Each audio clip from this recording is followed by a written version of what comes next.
പക്ഷെ സത്യത്തിൽ നമ്മളിങ്ങനെ ഹൊറർ ആയിട്ടുള്ള സാധനങ്ങളൊക്കെ എടുക്കുമ്പോഴത്തേക്കും നമുക്ക് എന്തെങ്കിലും അനുഭവങ്ങൾ അതിന്റെ ഭാഗമായിട്ട് ഉണ്ടാവുമെന്ന് പറയും. എന്തെങ്കിലും ഉണ്ടായിരുന്നോ? ഡയറക്ടർ ഹൊറർ ആയതല്ലാതെ ഡയറക്ടർ ഹൊറർ ആയതല്ലാതെ അതുമായിട്ട് കണക്റ്റഡ് ആയിട്ട് അങ്ങനെ ഫീൽ ചെയ്തിട്ടില്ല. പക്ഷെ നമ്മൾ ലൈഫിൽ ഉണ്ടാവാറുണ്ടല്ലോ. ഉണ്ടാവും. ലൈഫിൽ എനിക്ക് 1-2 പ്രാവശ്യമൊക്കെ അത് ചിലപ്പോ ഭാര്യയെ പ്രേതമായി കണ്ടിട്ടുണ്ടോ എന്നുള്ള കമന്റ് നിരോധിച്ചിരിക്കുന്നു. നിന്നെ കണ്ടതല്ല, അയ്യോ അത് വേറെ.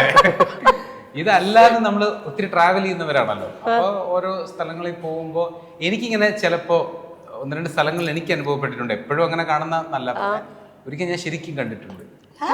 ഞാൻ പറഞ്ഞിട്ടില്ലേ, നമ്മൾ അതായത് കിടന്ന് ഉറങ്ങി എണീറ്റിങ്ങനെ കഴിഞ്ഞ് ഞാൻ ശരിക്കും ഒരു വെള്ള രൂപം, വെള്ള താടി ഒക്കെ വെച്ചിട്ട് ഒരാൾ ആ കസേരയിൽ ഇങ്ങനെ ഇരിക്കുന്നത് ഞാൻ കറക്റ്റ് കണ്ടത്. ഞാനത് ഞാൻ എൻ്റെ അടുത്ത് പറഞ്ഞിട്ടില്ല. അത് താടിയുള്ള പ്രേതോ? താടിയുള്ള വയസ്സായി താടിയുള്ളവർ മരിച്ചു കഴിയുമ്പോൾ പ്രേതമാകുമ്പോ താടി കാണുമോ? ഷേവ് ചെയ്തിട്ട് വരാൻ പറ്റില്ല. അവിടെ ബാർബർ ഷോപ്പ് ഉണ്ടോന്നും എന്നിട്ട് എവിടെയാ ചേർന്നത്?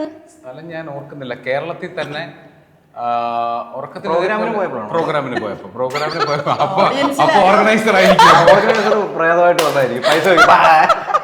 അല്ല എന്നിട്ടോ ഇങ്ങനെ ഞാനിങ്ങനെ എണീറ്റു ഇങ്ങനെ കണ്ടു. പക്ഷെ ഞാൻ ഭയങ്കര കൂളായിരുന്നു. അങ്ങനെ വലിയ ബഹളം വെച്ച് ചാടി എണീറ്റ് ഇതൊക്കെ ഒന്നുമല്ല. ലൈറ്റ് ഇട്ടപ്പോൾ അതങ്ങ് പോയി. പിന്നെ ഞാൻ ലൈറ്റ് ഓഫ് ചെയ്ത് നോക്കിയപ്പോൾ അവിടെ ഇല്ല. പക്ഷെ ആദ്യത്തത് ഞാൻ എൻ്റെ ഉപബോധ മനസ്സിൽ കണ്ടതാണോ എന്ന് എനിക്കറിയില്ല. ഞാൻ ശരിക്കും ഒരു വെള്ള രൂപം ഇങ്ങനെ അങ്ങനെ ഒറ്റപ്പെട്ട 1-2 സംഭവങ്ങൾ എനിക്ക് ജീവിതത്തിൽ ഉണ്ടായിട്ടുണ്ടോ?